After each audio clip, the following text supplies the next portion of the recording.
ஆனந்தி ஸ்டால்ல வேலை பார்த்துக்கிட்டு இருக்கப்ப அவங்க ஃப்ரெண்டு சொல்றாங்க, டேம்ப்ளெட்டை ஜெராக்ஸ் எடுத்துட்டு வர, நீ கடைய பார்த்துக்கன்னு சொல்லிட்டு கிளம்புறாங்க ஆனந்தி கிட்ட.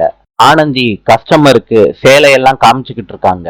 ஒரு கடையில நெருப்பு பிடிக்குது. ஆனந்தி அவங்க ஸ்டால்ல இருந்துகிட்டு அதை பாக்குறாங்க, அலறாங்க. பக்கத்துல ஸ்டால் போட்டிருக்கவங்க எல்லாம் சொல்றாங்க, எல்லாரும் சீக்கிரமா ஓடிப்போங்க, எல்லா ஸ்டால்லையும் நெருப்பு பிடிக்க போகுதுன்னு ஓடுறாங்க எல்லாரும் சொல்லிட்டு.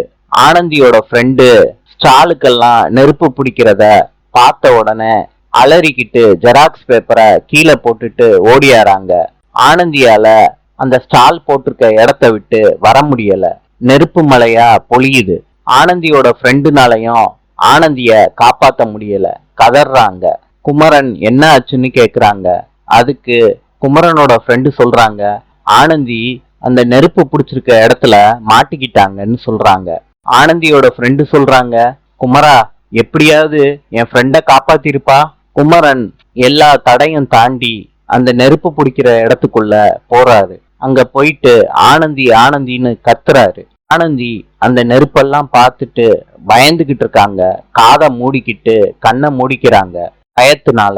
குமரனும் அந்த ஸ்டால் போட்டிருக்க இடத்துல ஆனந்திய தேடுறாரு. நாளை சந்திப்போம்.